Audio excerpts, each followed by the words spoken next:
Welcome into the latest episode of the 5 Reasons Podcast. I'm Ethan Skolnick here, as always, with Chris Whittingham. Now that you found us, make sure you hit the subscribe or follow button on your favorite podcast provider. Also, type in 5 Reasons Sports Network to that provider, and you will find the other 14 podcasts in our network. That includes 3 yards per carry on the Dolphins, Miami Heat beat. Obviously, they'll be talking about the Heat getting blown out by 40 last night. We dropped to 0-9 in watch parties now this year following the Dolphins, Hurricanes, and Heat. I don't think it's all our fault.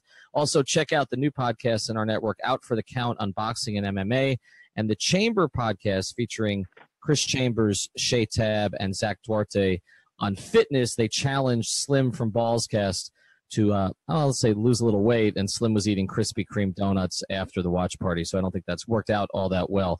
All right, today we're going to get back into Brian Flores. We covered this a little bit earlier in the week, but we're happy to have our guest today. He used to work down here in South Florida at the Palm Beach Post. He's also covered Brett Favre up at the Milwaukee Journal Sentinel. He was at the Boston Globe.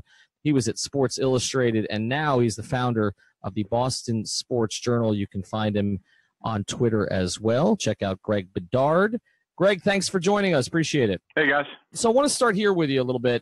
Dolphin fans are just sort of learning about Brian Flores and what he's done for the Patriots. And I think one of the things that Chris and I have dove into a little bit is the varied experience he's had, but obviously all with one organization. How much have you interacted with him, and how much of a role has he had in the way that the Patriots have done business over the past 15 years? For a Patriots assistant coach, I've interacted with him a decent amount of times. I mean, they've sort of, I wouldn't say ramped up, but they've made the assistants more available in the past couple of years, probably because the NFL's gotten on them. But also, one of the benefits, most of the time I'm rooting for the Patriots to get to the Super Bowl, because it used to be the only time where we could get assistants and have sort of free reign to them.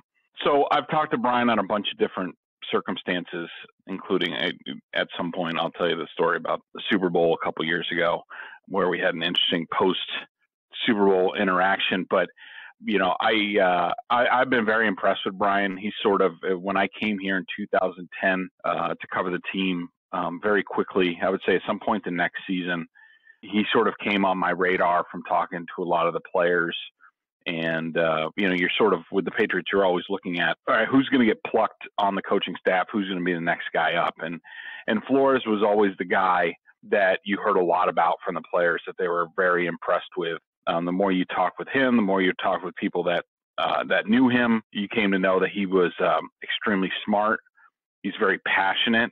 I would say he can be emotional at times. I was wondering if that was going to work against him this year as defensive coordinator, but it has not come up at all. And, he's done a really good job in whatever he's done. I mean, he sort of started in the personnel department here, which is how a lot of these guys start. Nick Caserio, the GM, or the director of player personnel, he started that way. A bunch of other guys did as well. And he's sort of come up the ranks. He's coached different positions. I know the linebackers were very impressed with him, and he's been sort of a key of their success. And, this season, the defense, since the bye week, has taken a step forward. It's been much better than Matt Patricia's unit. It's been much more aggressive. It's been a departure from what the Patriots have done in the past. Now, how much of that is Flores and how much of that is Belichick? Nobody's really sure, but, at least Flores has been a part of something different for this team. Let me first say how spellbinding it is to hear a journalist say, well, maybe this year they'll make the Super Bowl so I can talk to their assistants. That that you would even sort of consider, wait, hold on, we're going to see them at the Super Bowl because we're there so often, 8 times this millennium. It's just insane. But second, can you give us that post-Super Bowl interaction? That sounded funny. Yeah, so what happened was, I am, as Juice knows me well, and I've certainly developed my football acumen since I left South Florida. Going to Green Bay was a huge help in that regard, and the people that I worked with there. But I've never been shy in sort of my assessment of things and teams and things like that. And I think it was the 2014 Super Bowl. Of course, they all run together at this point, sort of to your point. We don't have that problem down here, Greg. I know. as you know, in fact, it's. I mean, the playoff games don't run together. The wins don't run together. So it's a little bit of a. You're going to have to slow down with us a little bit because we're not really sure what that's like. I know. I mean, hell, I was on the sidelines watching Lamar Smith bowl over Indianapolis Colts the last time the Dolphins won a playoff game. So I understand what the deal is. But I'm pretty sure it was the 2014 season, and I remember they had been a disaster pretty much in certain points of the secondary at certain times in that sort of run from like 2011 through 14. 14 was a little bit different. You know, they brought in Revis, they brought in Brandon Browner. But that was when Patrick Chung came back to the team. And Patrick Chung, he was a draft pick of this team. He was a second-round pick. You know, he was a decent player, but when they put him in space, he was terrible. He can't play in space. So his contract ran out. Patriots didn't make any attempt to re-sign him. He signed with the Eagles. He was a disaster there too.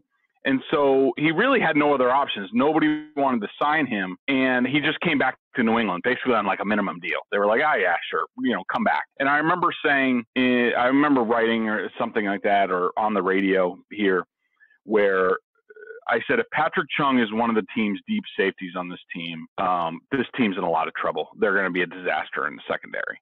And what happened was the way the season played out, and at that time he was sort of in charge of the safeties, had a role in the secondary. And the way that season played out was Chung was on the team and he was a safety, but they never played him at safety. Well, they basically played him as a third linebacker. They played him close to the line of scrimmage so he could cover tight ends, tackle, which he does do well. And it really worked. I mean, they finally found a spot where Patrick Chung worked. And so they get to the Super Bowl, they win it, and I'm in the locker room after the game, and all of a sudden I feel this like tap on my shoulder. I turn around, and it's Brian Flores. And he's like, you didn't think we could do it. You didn't. And I was like, I didn't know what he was talking about in that moment. And I just sort of looked at him. I was like, wait a minute. I said you guys were going to either go to or win the Super Bowl before the season. I picked them that week to win the Super Bowl. I didn't know what he was talking about. And then he walked away. And then I said, oh, now I remember. It's what I said about the safeties in training camp. And so I went over to him. I said, oh, now I know what you're talking about. I said, no, I got to give you credit. I mean, you made it work. I said, but in my defense, you didn't really play Chung at safety. He's like, yeah, we did. And I said, come on. He didn't play more than 5 or 6 snaps at deep safety for this team. And he's like, no, it was more than that. I was like, come on. No, it wasn't. He's like, he finally gave in. He's like, all right, you're right. But still, he was on the field. We made it work. We won a championship. And I said, hey, I give you guys a lot of credit. You made it work. You found a spot for Patrick that works. Good for you guys. So that sort of brought us closer. Like, we've had a good relationship since then. I know there are times where he sends some of my stuff to his players to sort of get them going. And, you know, I've let them know a couple times, you know, hey, if you need me to motivate somebody, just say the word, you know, I'll do it for you. But he is that type of guy. Like, he's going to know what you guys write and say down there if this all goes through. Like, he is very well aware what's going on, and he's not afraid to use it. That's interesting stuff. I remember, and I know you are familiar with this too, Greg, that, you know, the great Zach Thomas down here used to read everything, right? Like, I mean, he could recite it all, and he asked you to do it. Like, he was like, please, you know, write that I'm no good. And I'm like, but Zach, you are good. No, write that I'm no good, you know? I know. I mean, we're going through that right now with, like, the Patriots, with Tom Brady, like, after the game saying, everybody thinks we suck. We can't win. Like, really? I mean, who has said that? And, like, I've certainly been critical of Tom this year, and even Belichick was a little bit chippy with me in the post-game press conference because, you know, I think some of it might have had to do with I went on radio last week and I said the coaching advantage isn't as big as it used to be based off the last couple Super Bowls. And I'm just thinking to myself, I'm like, hey, if you guys need motivation, I can dial it up a notch if we want. I'm fully capable of that. Yeah, I just always remember the Zach stuff because he was totally into that. That story speaks to a couple things I want to explore further with you, because I think a lot of the conversation down here has been about personality, and I think there are two reasons for that. One is that Adam Gase did not click by the end here, and I think we kind of saw that in the Jets press conference a little bit that happened this week, which was just odd. I mean, not seeing Adam without a hat is one thing, but then the eyes all over the place and how uncomfortable he looked. And, by the end here, he was making excuse after excuse. The other thing is that the attractive candidate down here for a lot of Dolphins fans was Chris Richard. And, it doesn't look like he's going to get a head coaching job now. And what attracted Dolphin fans to Chris Richard is these videos, of Chris Richard, chewing out his players and being very gregarious and all the rest of that. And then I guess Flores hasn't come off that way. So just from a personality standpoint, can you expand on that? Like, what do you think, how do you think he will handle being the man in charge at his age, which obviously he's even younger than Gase is? And how do you think he'll handle the media? How do you think he'll handle players? Because I do think personality matters, particularly if they're going to be going through a rebuild here and people have to buy into the coach.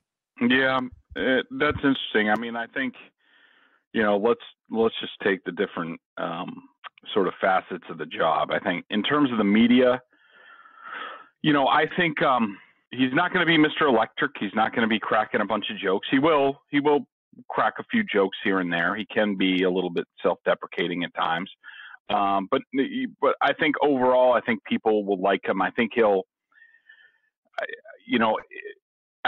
will be honest to a point. I do worry a little bit about him if, which we know it's going to happen down there. It always happens. They're going to go through adversity. The media is going to be on top of everybody. It's going to be like the sky is falling. And I do worry a little bit about how he's going to react to that. Not that I have, any evidence, but I could see him, taking some disrespect, taking it personally and being a little bit grumpy. But I don't know. I'm just guessing on sort of what I've seen from him over the years. On the sidelines, I expect after the season, what I've seen this season, I expect him to be stoic and you guys not to see a whole bunch. I thought one of the things that I was interested to see with him this season is because I know he can be, I'm trying to think of the right word, not emotional, not volatile, but at least passionate. And, I wondered if we were going to see that on the sidelines. We have seen no indication of anything. All we've seen is flat line on the sideline. Even I'm the type of guy who, after every defensive series, looks through my binoculars and sees how they're adjusting on the sideline, what coaches are saying, how they're saying it. And I have seen nothing but just normal flatline interactions between Flores and the players and Belichick and people like that. So that's sort of the way I think he's going to handle things there. But people should know that underneath that, look, this guy, he cares a lot. He's intense. The players are going to know that he's intense and that, he's not screwing around and it's time to go to work. So I think he does a very good job. I think his best asset is he can relate to the players. He's not that far removed from the field, but he's also he's not trying to be a player's coach. He's trying to be a coach. So he's able to be stern with them, but he can also understand their world, and I think he strikes a really nice balance that way. Now, the other thing, Ethan mentioned kind of the personal aspect, and I think, some of that is born out of his YouTube page, not really having a ton of personality on it, but I think the other thing that I think most Dolphins fans are concerned with is, number one, really a shortage of experience at sort of the highest level of assistant as a coordinator when he wasn't really given that title, and then, obviously, the track record of Belichick assistants. Now, you obviously don't go and follow Matt Patricia to Detroit or go and follow Josh McDaniels to Denver, but from afar, what have you seen as the shortcoming of Belichick assistants when they go elsewhere? Yeah, I think to me it's been pretty clear. It's the guys who try to be Bill or try to be Patriots West or Midwest or whatever, they fail. It's not going to happen. I mean, in today's day and age, and without Bill's track record and Lombardi trophies, you cannot recreate that. I mean, you just can't. I mean, you could try to run the organization in a similar way, but to try to beat Belichick, you're just setting yourself up for failure unless you win like a Super Bowl in year 1 or year 2. I think now Brian, he doesn't have any outside experience. Normally, I don't like that. I like with Bill O'Brien in Houston. Bill had coached a bunch of different places before coming to New England. This was only part of his sort of heritage as a football coach. It wasn't the end all be all. Like there are a lot of assistants that come in like McDaniels, like Patricia, like Flores, where they just come in straight out of football, college, whatever, and this is all they know. And normally those guys, struggle a little bit. But I do get the sense that, there are certain assistants that you talk to with the Patriots, and you're just like, this guy's just a little mini Bill robot. He's just trying to be Belichick, and he's scared to death to talk to the media, and he's scared to do this. I've never gotten that impression with Brian. I think that he is very much his own man. I think he has his own ideas on how to run a football team. I think that he will borrow and apply the things that he likes about the Patriots. I think he will apply some other things, that he learned as a player elsewhere and things like that. And I think my hope is that he coaches and runs the franchise in his own distinct way, because I think the other way is just a recipe for disaster. I want to get into system with you a little bit, because the Patriots system defensively has obviously been very different from the Dolphins system over the past 18 years. But I know that the Patriots system is also adjusted based on the personnel, and they've run hybrid stuff. And I know this is kind of your area of expertise because of how much film you watch. What do you think some of the personnel that's here on the Dolphins. I mean, the strength of the team defensively at least appears to be at the corners, probably with Howard, provided that he's here, with Fitzpatrick, depending on what position he plays. They seem to hit on Jerome Baker at linebacker, which is the first linebacker they've hit on probably since Zach. You got to go back like 22 years. Defensive ends have gotten old. I don't know if Wake's coming back. Charles Harris is a bust. Defensive tackles, they don't really have a ton of talent there. When you look at the Dolphins personnel and what Flores has run with the Patriots, what do you think it might be? I mean, do they go to a 3-4? Do they and do you think he'll be the type? Because we saw with Adam Gase. Adam Gase has constantly said he needed his players, right? Like, is Brian Flores going to do that, or do you think he'll adjust to the talent that he has in Miami and maybe acclimate the system to that? Yeah, he'll adjust to what he has. I mean, I figured that he'll tell them that it's very important to him that, they have big interior guys that can stop the run, start there, and then they can deal with the pass rush that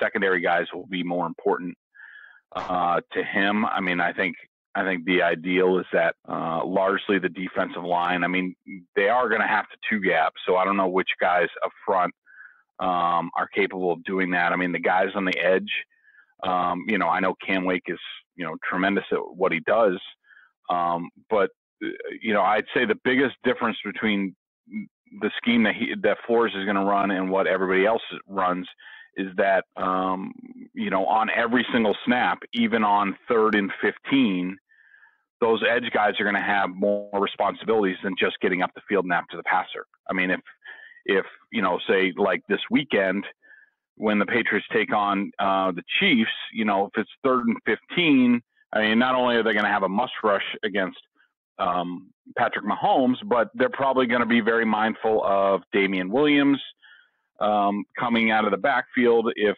Tyreek Hill is coming on a jet sweep and going out on a pass pattern, likely those ends are going to have to know what's going on and hit those guys first and then get to the passer. So, that's the biggest difference between what the Patriots do and what everybody else does. But I think Brian overall, he's going to take what he has and he's going to make it work. I mean, I don't think that the Patriots anymore, and Brian in particular, are very big on the whole. Nobody plays base defense anymore. So, it doesn't matter 3-4. I mean, basically you're going to have 4 down linemen. You're going to have 2 linebackers or 1 linebacker and a safety. The Patriots have employed the 3 safety look, for a long time here. So I figured he likes that. Other than that, he's going to make the pieces fit as much as possible. But there's no question that the Patriots have come around to the point where to be worth anything on defense in today's NFL, you have to play man-to-man. You do. You just can't play zone. The quarterbacks are too good now. And so that's what he's going to be looking for in the secondary. Which is fascinating because Tom Brady just shredded the zone of the Los Angeles Chargers, who kind of failed to adjust in that divisional round game. Wanted to ask you just sort of more generally about the way that he coaches. You mentioned what you see on the sideline, but on a day-to-day basis, when you talk to players, again, this is someone who's only been the coordinator for a year, so realistically, you wouldn't be talking to players. But just sort of what can the Dolphins expect from a behind-the-scenes standpoint of Brian Flores? He's extremely smart. He's detailed. He's going to have the players prepared. He's going to challenge them. He is. I could see Brian being a delegator in that he's going to want good positional coaches because he's going to have things to worry about. I would doubt that he's going to call plays on defense, but I mean, you never know. I mean, I assume he's going to have some sort of input. I do like hearing that. I guess that Jim Caldwell is going to be the offensive coordinator. I think that's important. I think it's good. I think it's good that he has a older, trusted offensive coordinator. I think that one of the biggest problems with these young coaches in today's games is that their coordinators get plucked all the time. I mean, we saw it in Miami. We see that going back to when I covered the team. I mean, I think one of the biggest advantages for the Patriots is that, and Nick Saban tried this when he came to the Dolphins, where he said, we have a Miami Dolphins defensive playbook and a Miami Dolphins offensive playbook, and it doesn't matter who the coordinators are. I think that Caldwell is getting older, and he's probably not going to get another head coaching chance. I mean, it's possible if they're really successful early there. I think that's good. So the defensive system isn't going to change. The offensive system probably isn't going to change if Caldwell doesn't leave. So I think those are all important factors, and it helps the success of the team and also the quarterback. But, I'm not thrilled that Brian only served 1 year as defensive coordinator here. I think he had a ton more to learn.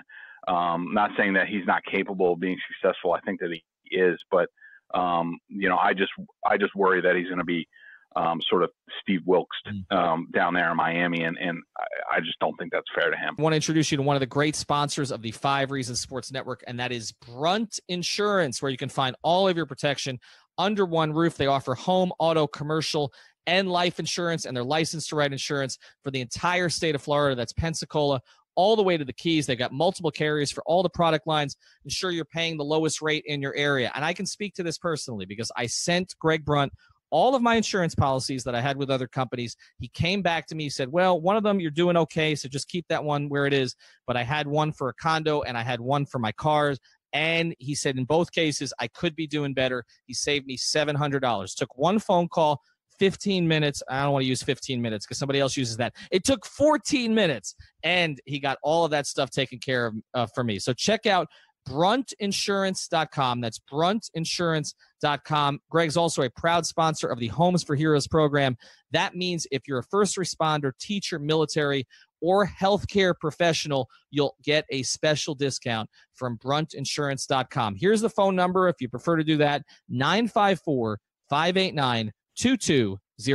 And today's episode of the 5 Reasons podcast is brought to you by Doral Toyota, which is one of our great partners, and like us, is pure South Florida. That's Doral Toyota, where you can find all your favorite Toyota models. Whether you're looking for a new, used, or certified pre-owned vehicle, Doral Toyota is located at 9775 Northwest 12th Street, just a few blocks from International and Dolphin Malls. Experience the Doral difference, which means 4 years complimentary maintenance and roadside assistance on all new vehicles. In-house financing is available for credit-related issues. Also, if you mention 5 Reasons when you call 305-680-1129 or come in the dealership, you will work with a dedicated manager, not a salesman. Unlike other dealers, Doral Toyota prides itself on an honest and transparent buying process. That's Doral Toyota, DoralToyota.com, or stop in at 9775 Northwest 12th Street. Vamos, let's go, Doral Toyota. Yeah, and that's where we want to go with you next. What was your last year here in Miami, Greg? What was it was 2006. I was there through Cam Cameron's first draft, I think, the Ted Ginn draft, and then I went to Green Bay.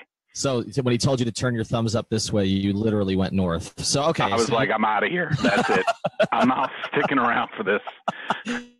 I mean, and it's amazing because I know you were there for the Dave years and you know how we were so down on those, and they ended up being better than a lot of what we've seen since. I'm just curious from an outside perspective and from somebody who talks to a lot of people around the league and has done a lot of national stuff. Why do you think the Dolphins can't get it right? I think the biggest reason is these owners that keep coming in, and Ross being the latest. And this goes for a lot of owners, new owners in the NFL.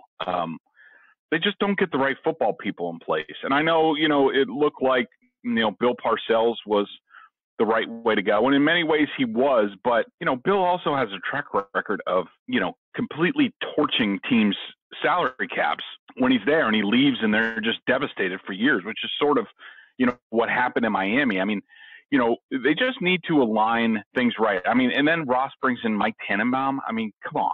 I mean, he did the exact same thing that he did in New York in Miami. And, Tannenbaum is not a football guy. He's a cap guy. And they need whatever it is, coach, GM, whatever, they need a strong football person that basically is in charge of everything.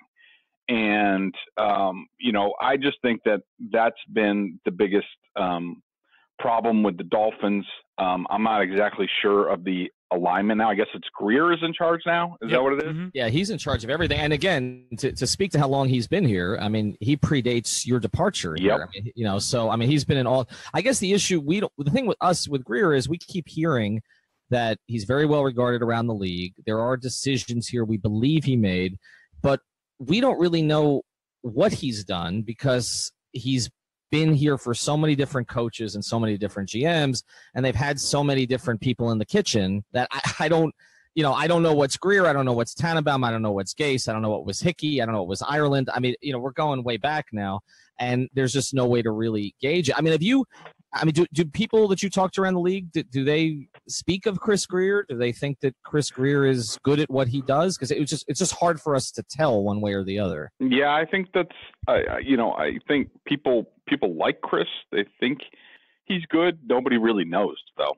and I think that's been part of the problem. I mean, at least now he gets a chance to show what he can and can't do. But I think that the Dolphins just I'm just a believer in you need to align your football department in one of two ways, really. Either you have a strong head coach who basically plucks the personnel guy and they're the right hand man, but the head coach has the final say at the end of the day, or you have a strong GM who picks the coach and all that stuff. And it's one of two ways. I mean, and I think the Dolphins too many times have done it piecemeal, and I don't think that's good, for anybody. We'll get back to our episode here in a second, but first want to tell you about another of the great sponsors of the 5 Reasons Sports Network, and that is Berlitz Broward. You may be familiar with the Berlitz method of teaching languages. I can speak to it directly because about a year ago, when my daughter was about 3.5 years old,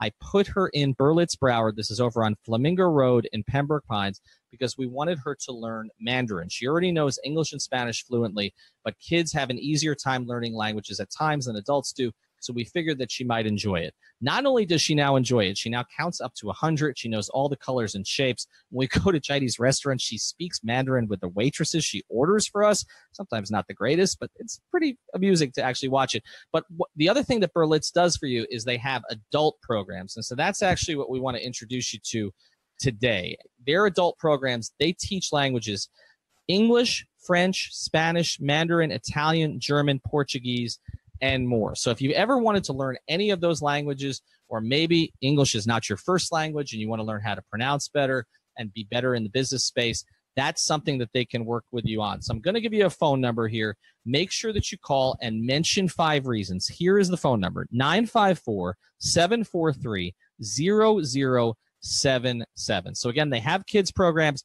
but they got plenty of adult programs, and I can tell you, because we've been doing it, they will work with your schedule. Whatever works with you in terms of when you have to work, when you've got things with your family, they will put you on the schedule and they will get you the right instructor. So again, mention 5 reasons, 954-743-0077. Hey everybody, Seth Levitt and OJ McDuffie of the Fish Tank here, but we're not diving in with a great story right now. Instead, we want to tell you about an incredibly fun upcoming charity event benefiting the Jason Taylor Foundation. That's right, Big Seth. Wiffle Blast. Man, I can't wait. I know you're fired up, Juice. The 3rd annual Wiffle Blast presented by Funky Buddha Brewery and Sports Chiropractic and Natural Health Solutions will take place on Saturday, January 19th at Pine Trails Park in Parkland. Man, you guys do a great job with this event. I played last year with my son and a couple of friends, and we really had a blast. From the competition to the home run derby to the kid zone, it was just a perfect day from start to finish. Do I still have time to get my team in? Yeah, we got you, Juice. We still have room for a few more teams as well. And since the 5 Reasons Sports Network is a media partner for the event, the foundation is offering $100 off the cost of a team if you use the code. They have a team? Yeah, they have a team. Ethan and those guys. I mean, there's some studs on that I can't roster. wait to play them. We'll put you guys in the same division. All right, that's what's up. So we're going to put 5 Reasons and Juice in the same division, and if you sign up now, you can be in that division as well and get $100 off the cost of a team if you use the code 5 Reasons. That's the number 5 Reasons. And the best part of it all, OJ, is that your donation will help support children battling cancer as well as pediatric emergencies. Yeah, that's what matters most. Absolutely it is. For more information, visit jasontaylorfoundation.org or call 954-424-0799. Ethan, get that arm warmed up. And the last thing we want to hit with you, Greg, before we let you go, is the forthcoming AFC Championship game, a rare scenario where that game is not at home for New England, and they're obviously going against the brand new thing that, the latest brand new thing that's going to take down the Patriots. Do you actually think the Chiefs are that brand new thing? They could be. I mean, I don't know which Patriots team is going to show up, because the one that showed up, on Sunday against the Chargers, we really haven't seen that team that executes that well all season. I mean, so, once in a while we've seen it at home. Basically, the Patriots have played 3 really good games this year. The Dolphins at Gillette, the first matchup, the Vikings here, and then this past Sunday. So I don't know if that team's staying or not, but I think to this point, the Patriots have been bad on the road. I mean, really bad. I mean, they're 3-5, and even their wins, none of them have been impressive. The defense has been terrible on the road. The offense hasn't been much better. But who knows? I mean, they look as healthy as they've been all season. They really haven't lost any starters to injury this year, which has been, they've gotten really lucky in that regard because they're so thin. But I think that, look, Andy Reid's going to have a great plan. Can the Patriots survive the first, quarter and stay in the game? And I think the key is, can they get it to the fourth quarter within striking distance? Because I think you combine Bill Belichick and Tom Brady against Andy Reid and his game management skills or lack thereof. I like the Patriots to emerge with a victory. Greg, where can people find you now? We've got a lot of, obviously, as you know, a lot of Boston sports fans down here in South Florida. Some don't like to admit it publicly all the time because it's almost an embarrassment of riches there because the teams win all the time there and they don't win. Well, what kind of Boston fans are you coming across? Well, the ones I come across, they're not afraid to tell anybody anything. No, that's a good point. Maybe they just don't do it at our watch parties. But again, we lose all the time because everybody's rooting for the South Florida teams. It is remarkable. Everybody's good there and not here. But how do they find your site? Yeah, go to bostonsportsjournal.com. We cover all the professional sports here. It's only, $35 for the year. And we have, myself and Chris Price on Patriots, Sean McAdam on Red Sox, who's, one of the best ever to cover the team. And, minimal ads and no politics and all that good stuff. And we're a hell of a lot cheaper than anybody else around here. So, give us a follow. We're independent, unlike some of the other outlets in this town. And you can follow me on Twitter at Greg A. Bedard. and hope to see people on the site.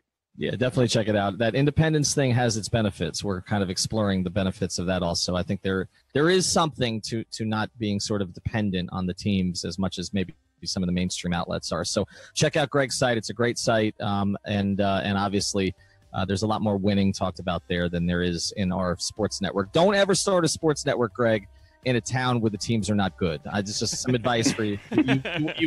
You went to the right city.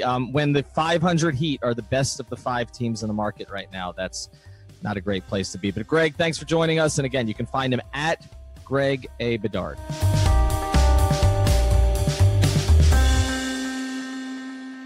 Thank you for listening to the 5 Ringer Podcast. Thank you so much.